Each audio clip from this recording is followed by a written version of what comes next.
Hello students. आज हम कुछ दो टॉपिक के ऊपर डिस्कशन करने वाले हैं, क्योंकि जो माइनर टेस्ट के कुछ क्वेश्चन आए थे वो इसी से कुछ काफ़ी हद तक रिलेटेड थे। सबसे पहला हम लोग ना इनर्शिया के कुछ क्वेश्चन को समझते हैं किसी ट्रेन में, और आप इसको बहुत अच्छे से ट्रेन में अच्छा समझ सकते हो। जैसे देखिए बेटा कि ये एक ट्रेन का डिब्बा है, जिसमें आपकी जैसे मान लेते हैं ये आपकी अपर बर्थ है और ये लोअर बर्थ है।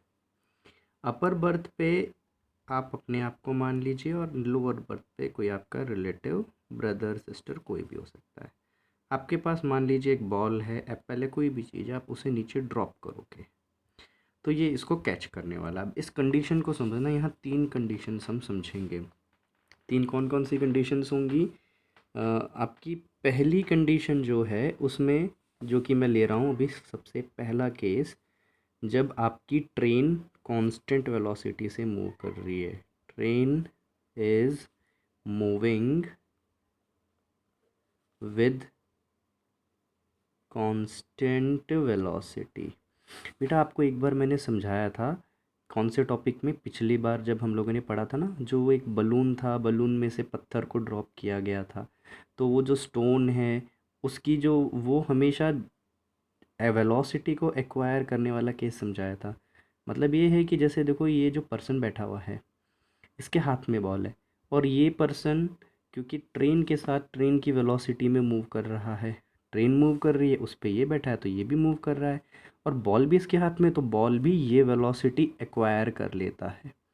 अब बॉल को जब ड्रॉप किया जाएगा तो एट दैट इंस्टेंट जो वेलोसिटी ट्रेन की होगी, वही वेलोसिटी आपकी इस बॉल की हो जाएगी। अगर इसे एप्पल कहें तो एप्पल की हो जाएगी। मैं वर्ड यूज़ कर रहा हूँ वेलोसिटी, मतलब मैग्नीट्यूड भी, डायरेक्शन भी। तो ये बॉल जो है इसी वेलोसिटी से आगे जाने की कोशिश करेगी, ये आपको ऑब्ज़र्व नहीं होगा। अब ऑब्ज़र्व क्यों नहीं होगा? बेटा आप भी तो उसी वेलोसिटी से आगे जा रहे हो, तो आपको तो इसकी वेलोसिटी अपने रेस्पेक्ट में ऐसा लगेगा जीरो है, इसीलिए ये एग्जैक्टली आपके हाथ में आकर गिरेगी। ठीक है, क्योंकि इसकी जो वेलोसिटी है वही वेलोसिटी आपकी है, तो आपके जो ब्रदर ने ऊपर से इसे ड्रॉप किया होगा तो एग्जैक्टली आपके हाथ में आके गिरेगी। ठीक है, एक क्वेश्चन ऐसा हो गया। अब सेकंड क्वेश्चन देखो कि ये जो ट्रेन है ये क्या कर रही है? एक्सिलरेट कर रही है। This train is accelerating.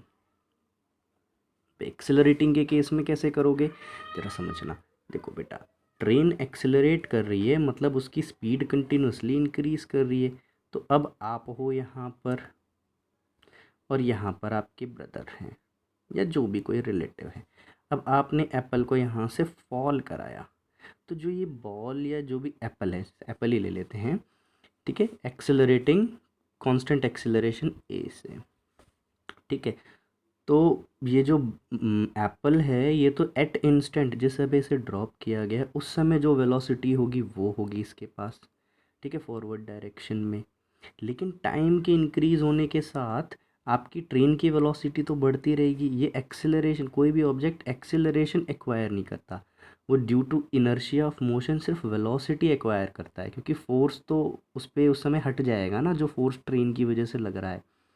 ठीक है, तो ये इस वेलोसिटी से मूव करना चाहेगा, लेकिन क्योंकि ट्रेन एक्सेलरेट कर रही है विद कंप्लीट दिस वैगन, ये जो पूरा डब्बा है इसके साथ आप भी एक्सेलरेट कर जाओगे क्योंकि आप इस पे बैठे हुए हो। लेकिन ये एप्पल तो हवा में है ना, इसके ऊपर अब वो फोर्स नहीं लग रहा।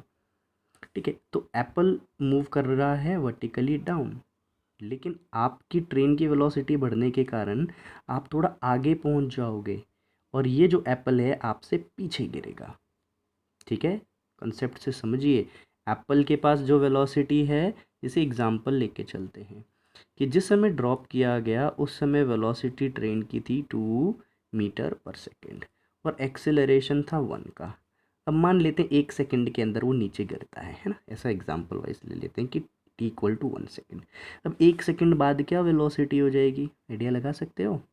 1 सेकेंड बाद इस ट्रेन की जो वेलोसिटी है v=u+at के अकॉर्डिंग, ठीक है, 1 सेकेंड बाद की बात करें, इनिशियली ये एक्सेलरेशन 1, 1 सेकेंड बाद 3 हो गई, तो आप 3 वेलोसिटी से आगे पहुंच चुके होगे और एप्पल गिरेगा back, Apple will fall back, Apple will fall back of जो भी नीचे पर्सन है। ठीक है, अब जरा थर्ड केस को समझते हैं। थर्ड केस क्या है? Train is D accelerating. इसको ऐसा वर्ड नहीं लिखेगा, ट्रेन इज़, मैं इसके लिए जैसा वर्ड यूज़ हो सकता है वो अभी बताता हूँ। Train is decelerating. इसके लिए क्वेश्चन में ऐसा दे सकता है, brake is applied, when brake is applied, या सिचुएशन ऐसे देगी कि अगले स्टेशन पे ट्रेन रुकने वाली है, train is about to stop, train is about to stop. आप समझ सकते हो अबाउट टू स्टॉप का क्या मतलब है। ठीक है, आप लोग समझ सकते हो अबाउट टू स्टॉप का क्या मतलब है। अबाउट टू स्टॉप मतलब ट्रेन की स्पीड जो है वो डिक्रीज होगी, मतलब फोर्स लगेगा, वो ब्रेक के कारण ही तो होगा। अब हम इसे भी क्या ले लेते हैं, कांस्टेंट एक्सेलरेशन के केस को ही देगा। ठीक है, ए इज कांस्टेंट। अब इसको समझिएगा, अब इसी को उसी पिछले वाले एग्जांपल की तरह समझिए कि ये ट्रेन का एक डब्बा है। ठीक है, आप ऊपर बैठे हो अपर बर्थ पे, यहाँ पर आपके कोई भी रिलेटिव है लोअर बर्थ पे, है ना। यहाँ से आपने अगेन एप्पल को पास करने की कोशिश करी, तो जिस समय आपने पास करी उस समय जो वेलोसिटी रही होगी वो रही होगी मान लो u। ठीक है, अब ट्रेन डी एक्सेलरेट कर रही है, मतलब स्पीड डिक्रीज़ हो रही है, तो इसके पास तो वही वेलोसिटी है ना जिस समय आपने ड्रॉप करा। अब इसको भी न्यूमेरिकली समझो तो ऐसा ले सकते हो कि ट्रेन जो है इनिशियली उस समय 2 मीटर पर सेकेंड की स्पीड से ट्रेवल कर रही थी, और जो डी एक्सेलरेशन है उसका मैग्नीट्यूड 1 है, but it is D acceleration, तो ये नेगेटिव होता है। मतलब डी एक्सेलरेशन जो है रिटार्डेशन है, उसे नेगेटिव एक्सेलरेशन कहते हैं। ठीक है, डी एक्सेलरेशन का मतलब ही माइनस ए है, लेकिन हमें ए पुट करना होता है, माइनस ए तो नहीं करते। अब आपको 1 सेकंड के बाद वेलोसिटी निकालनी है, मान लो 1 सेकंड में फॉल करता है, एक न्यूमेरिकल वैल्यू के अकॉर्डिंग समझा रहा हूँ।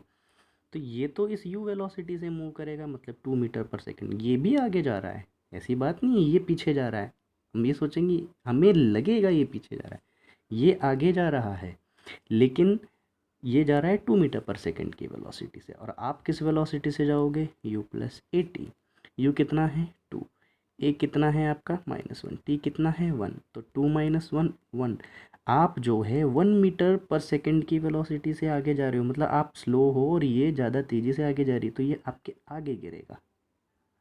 ठीक है, हमें लगेगा कि ये आगे जा रहा है, लेकिन एक्चुअली आपका एप्पल ज़्यादा स्पीड से मूव कर रहा है और आप जो है थोड़ा लेस स्पीड से मूव कर रहे हो, क्योंकि ब्रेक लग रहा है, आपकी स्पीड कम है, तो वो आपके आगे गिरेगा। पिछले केस में वो पीछे की तरफ मूव नहीं करा, पिछले केस में ये था कि एप्पल जो है, जो पिछला केस हमने देखा उसमें ये था कि एप्पल जिस वेलोसिटी से मूव कर रहा है वो है 2 मीटर पर सेकेंड, लेकिन ट्रेन का एक्सेलरेशन हो रहा है, इसलिए आपकी स्पीड आ रही है 3 मीटर पर सेकेंड, तो आप ज़्यादा आगे मूव कर गए और वो पीछे रह गया, तो इसलिए वो बैक फॉल कर जाता है।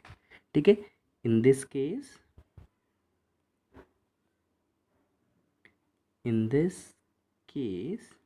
Apple will fall in front of observer. ठीक है, इतनी बातें समझ में आ गई होंगी। तो बेटा इस तरह का क्वेश्चन आपको, जैसा कि एक माइनर टेस्ट में भी आया हुआ है, इनर्शिया से रिलेटेड। अब ये ट्रेन की जगह कार हो सकती है, एप्पल की जगह कॉइन हो सकता है, कि आप जो है ट्रेन में बैठे हो, कॉइन को ऊपर की तरफ टॉस करते हो, तो आपने जब टॉस करा तो आपकी बॉडी से वो कांटेक्ट छूट गया, तो एट एन इंस्टेंट जब वो ऊपर की तरफ गया तो जो उसकी वेलोसिटी थी वो थी जो उस समय ट्रेन की, कार की, जिस भी केस की बात कर रहे हैं हम ट्रेन ही ले लेते हैं, ट्रेन की जो वेलोसिटी थी, 1 सेकंड बाद वो वापस लौट के आया, एग्जाम्पल के लिए लेते हैं, तो उस समय अगर आपकी ट्रेन कांस्टेंट वेलोसिटी से मूव कर रही है तो आपके हाथ में गिरेगा। लेकिन अगर ट्रेन की स्पीड इंक्रीज हो गई तो उसके पास जो वेलोसिटी है वो तो उस इंस्टेंट की है जिस समय आपने हाथ से उसे टॉस किया था, वो कम होगी, लेकिन एक्सेलरेशन होने के कारण जैसा इस केस में हो रहा है तो आपकी स्पीड ज़्यादा हो जाएगी, तो वो आपके पीछे गिरेगा।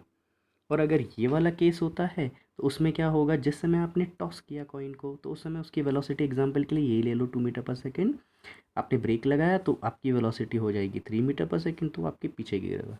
क्वेश्चन में कभी आपका क्या हो जाएगा, ऊपर से नीचे गिरा है तो टॉस करेंगे तब भी वैसी कंडीशन होगी, चीज़ें बदलेंगी, कॉन्सेप्ट वही रहने वाला है।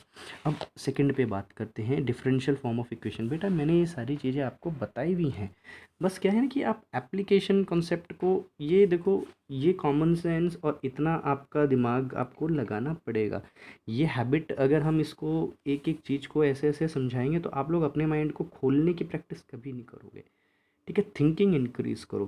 देखो मैंने एक जगह लिखा हुआ है F S delta P upon delta T. अगर ये टाइम ड्यूरेशन वेरी स्मॉल हो, delta T is very small, बेटा एक पढ़ाया हुआ है, इज़ वेरी स्मॉल, आप वीडियो में देखोगे तो मैंने डिफरेंशियल फॉर्म लिखा है। Then force vector is written as D P upon D T. फिर मैंने इसको लिखवाया हुआ, बोला था एक जनरल फॉर्म है डी टी, इसे एम वी कहते हैं मोमेंटम की जगह। तो इसको फर्स्ट एंड सेकंड यूवी वाला फॉर्म जो है इसे लिखा जाएगा M D V upon D T plus V D M upon D T. ये general differential form of second law of motion है।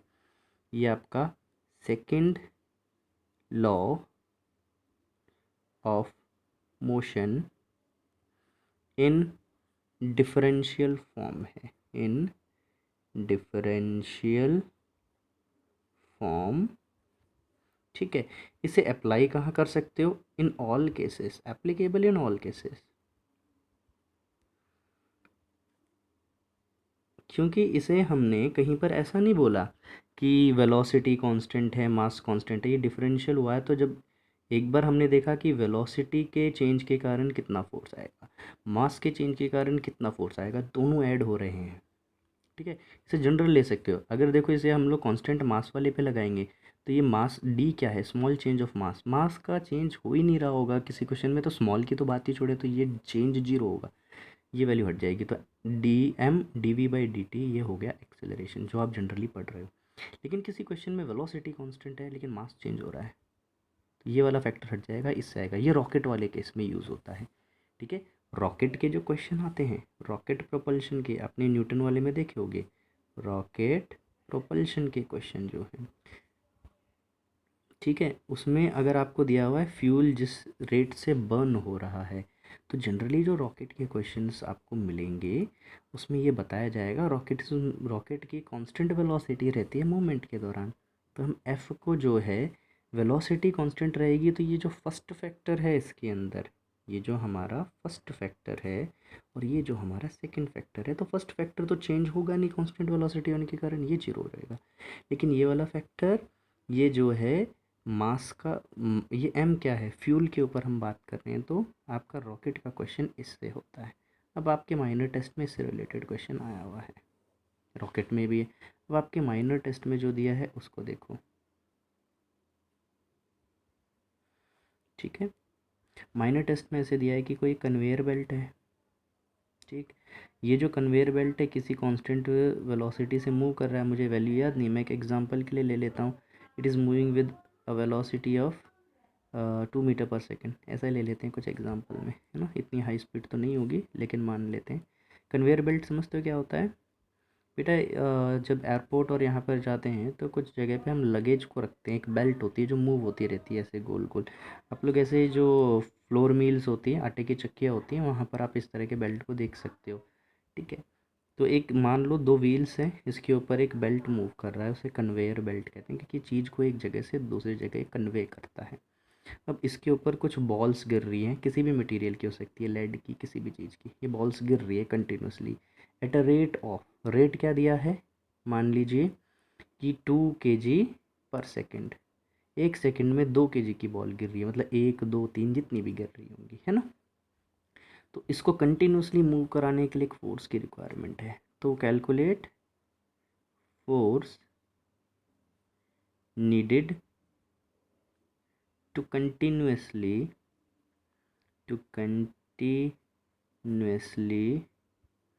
move the conveyor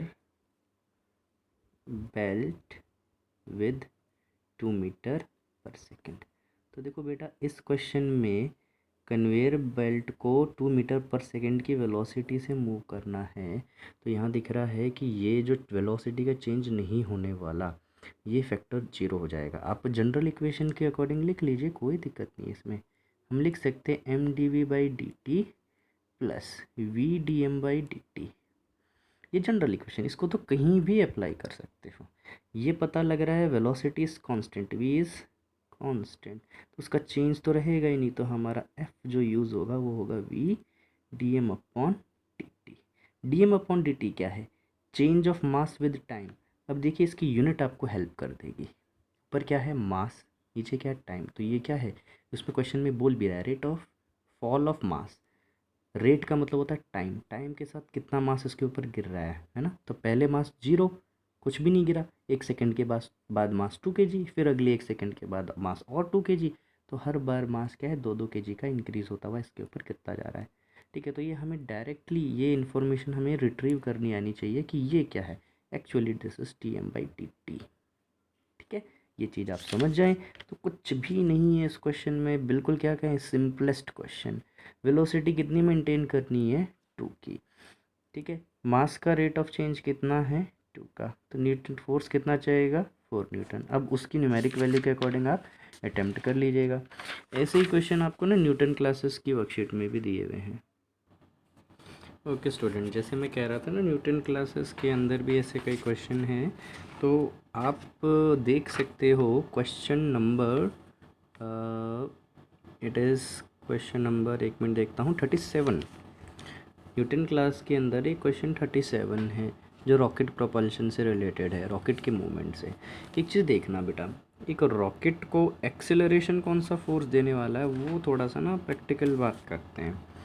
देखो, रॉकेट जाना चाहता है ऊपर की तरफ, ऊपर से नीचे तो नहीं गिर रहा, ग्राउंड सरफेस से ऊपर जाना चाहता है। तो what is accelerating force? Accelerating force जो उसको ऊपर भेजे, इसी एक्सेलरेटिंग फोर्स का नाम होता है आपका अपथ्रस्ट। ठीक, अगर क्वेश्चन में अपथ्रस्ट पूछ रहा है तो आप देखो रॉकेट के केस में आपको क्वेश्चन में बोला भी जाएगा, जैसे rocket moves with a constant velocity, fuel जल के उसे कांस्टेंट वेलोसिटी देता है। तो कांस्टेंट वेलोसिटी देता है तो बेटा जनरल फॉर्मूले में वेलोसिटी कांस्टेंट होगी, मतलब जो M D V upon D T plus V D M upon D T, ये वाला फैक्टर तो जीरो हो जाएगा, वेलोसिटी कांस्टेंट रहेगी। तो आपका जो फोर्स आएगा वो आएगा V D M upon T T से। अब एक क्वेश्चन मैंने आपके अभी इसी में देखा था, कैलकुलेट द एक्सेलरेटिंग फोर्स। ये नेट फोर्स नहीं कह रहा, एक्सेलरेटिंग मतलब अपथ्रस्ट की बात कर रहा है। अपथ्रस्ट निकालना है तो वो बोला हुआ है जैसे क्वेश्चन में कि 500 मीटर पर सेकंड की वेलोसिटी बनाए रखने के लिए, और फ्यूल जो है वो किस रेट से जल रहा है? 50 ग्राम पर सेकंड। बेटा यूनिट से समझिए, 50 ग्राम का फ्यूल हर सेकंड में जल रहा है, तो ये D M upon D T की वैल्यू होगी। यूनिट से देखे, ऊपर मास नीचे टाइम सेकंड, तो 50 अपॉन 1000 ये हो गया केजी पर सेकंड, क्योंकि हमें न्यूटन में चाहिएगा। तो आपका जो फोर्स आएगा, वेलोसिटी की वैल्यू को पुट करें 500, ये D M upon D T की वैल्यू 50 अपॉन 1000, 1 0 यहाँ के 2 0 कैंसिल, 25 न्यूटन आपका आंसर आ जाएगा। इसमें आपने सॉल्यूशन में देखा भी होगा, क्योंकि ये सिर्फ पूछ रहा है एक्सेलरेटिंग फोर्स। इतनी चीज़ें तो हो गई क्लियर। अब बात करते हैं बेटा चेंज इन मोमेंटम के बारे में। आप लोगों के दिमाग में बड़े कन्फ्यूजन हो सकते हैं। सिर्फ मैं चेंज इन मोमेंटम क्वेश्चन मतलब कौन, मैंने जो क्वेश्चन आपके माइनर टेस्ट में देखा है उसके अकॉर्डिंग बात कर रहा हूँ। देखो, ये लोहे की बॉल है, मेटल की, जो उसमें दिया है लेड आयरन जो भी, ये रबर की बॉल है। इसका मास है 2 kg, इसका भी मास है 2 kg। ठीक है, ये भी डाउनवर्ड वी वेलोसिटी से जाके स्ट्राइक करेगी ग्राउंड से। जब ग्राउंड से स्ट्राइक कर रही, जब वेलोसिटी वी है, और ये भी वी वेलोसिटी से मूव कर रही है ग्राउंड से जब स्ट्राइक करेगी उस समय। लेकिन ये बाउंस बैक कर जाती है और ये वहाँ पर जाके रुक जाती है। इतनी बात समझ में आ रही है कि ये जब ग्राउंड से टकराएगी इस वेलोसिटी से, तो ग्राउंड के कारण, अब देखो यहाँ पर हम चेंज इन मोमेंटम चेक कर रहे हैं, law of conservation of momentum नहीं लगा रहे, हमसे मोमेंटम का चेंज देख रहे हैं। ग्राउंड से ही जब ये टकराएगी उस समय इसकी वेलोसिटी थी v, लेकिन ग्राउंड से टकरा कर इसकी वेलोसिटी हो गई 0, तो ये रुक गई। मोमेंटम का चेंज जो आएगा डेल्टा p वो होगा m final velocity, m initial velocity, finally 0 minus m into initial velocity जो आपकी है। ठीक है, आप चाहे तो u भी कह सकते हो, अगर आपको v में दिक्कत है तो u ही कह दीजिए, कोई दिक्कत नहीं। इसमें तो न्यूमेरिकल दे देगा कि 2 balls of having same mass moving with the same velocity but one is made up of lead and another is made up of rubber. ये रबर का है, इसे मान लीजिए आयरन का है। ठीक है, इसमें ये जो है ये आयरन की है, ये रबर की है। अब ये जब ऊपर से नीचे मूव करेगा u वेलोसिटी से मूव करते हुए, जब ग्राउंड से टकराएगा तो मेटल की चीज़ तो रुक जाएगी। तो फाइनली मोमेंटम कितना है, उसका मास मल्टीप्लाई बाय वेलोसिटी। ठीक है, क्योंकि डेल्टा फाइनल माइनस इनिशियल होता है। ठीक, मास इनटू वेलोसिटी। बेटा बहुत ये लिख रहा हूँ मैं और कुछ नहीं, final momentum minus initial. Finally टकराने के समय मोमेंटम कितना है, कंजर्वेशन ऑफ मोमेंटम नहीं लगा रहे हैं। फाइनली मोमेंटम कितना है, mass into velocity, mass into 0। Initial कितना है, मास इनटू इनिशियल वेलोसिटी। तो इसमें जो टोटल चेंज आया वो आया -2u का। ठीक है, माइनस सिर्फ डायरेक्शन को कह रहा है कि जो मोमेंटम का चेंज है वो इस डायरेक्शन में, मतलब जो फोर्स आएगा वो इस किसी डायरेक्शन में आएगा। इसकी बात करें, ये टकरा के बाउंस बैक कर जाती है और मान लो कि ये बाउंस कर जाती है u/2 वेलोसिटी से। आधी वेलोसिटी इसकी एनर्जी में लॉस हो गई कहीं भी। ठीक है, इतनी सेम वेलोसिटी से नहीं कर पाई, तो मैं कहता हूँ डेल्टा पी, एग्जाम्पल समझा रहा हूँ बेटा, final momentum minus initial. Finally यहाँ पर जो मोमेंटम था, अब मोमेंटम क्या है, वेक्टर है। बस गड़बड़ यही करते हो आप सभी, वेक्टर को भूल जाते हो। सबसे पहला चैप्टर इसलिए वेक्टर ही पढ़ाया है। मास कितना है m, वेलोसिटी कितनी है u/2। अगर ऊपर से नीचे आने वाली डायरेक्शन पॉजिटिव लोगे तो अपर डायरेक्शन नेगेटिव लेनी पड़ेगी। अब आपको साइन कन्वेंशन तो याद होगा ही, क्या बताया था मैंने, downward direction negative, upward positive, तो ये अपवर्ड है, पॉजिटिव ले लो, u/2 माइनस इनिशियल कितनी थी, मास मल्टीप्लाई ये वाली वेलोसिटी माइनस u, कितना हुआ बेटा, mu/2 plus m/u। Take m as common and u also as common, आप चाहे तो ले लीजिए, तो एलसीएम ले लो, कोई दिक्कत नहीं। 2 कॉमन आया एलसीएम, mu प्लस यहाँ पे आएगा आपका twice of mu, we will get it is as 3mu/2। that is in second case, in case of rubber, in case of rubber ball, delta p is equal to 3 times of mu/2। ठीक है, इसे हम अगर कहें 1.5 mu, compare करो magnitude wise. बेटा ये कितना है, सिर्फ अगर वैल्यू पुट कर दूं मैं, मास की वैल्यू कितनी है 2 kg। ठीक है, 2 पुट कर दी into U, it is what 3u। ये कितना आया था 2u। मैग्नीट्यूड वाइज देखें कौन सा ज़्यादा है, ये। तो सेकंड केस में जाते तो आप देखोगे रबर की बॉल में चेंज इन मोमेंटम ज़्यादा है। वो क्वेश्चन देखना ज़रा आपके उसमें आया हुआ है। ठीक है, वेलोसिटी डायरेक्शन वाइज सोच के करिएगा, बहुत इजीली हो जाएंगे, डिफ़िकल्ट चीज़ें नहीं है। और घबराया मत करिए, क्वेश्चन को देख के अटैकिंग अप्रोच फॉलो करा करें, डिफेंसिव मत करो कि ये कैसे होगा कैसे होगा। अरे जैसा दिमाग में जो चले स्टार्ट करो उसे करने के लिए। क्वेश्चन को शांति से पढ़ें और अप्रोच अपनी फॉलो करें।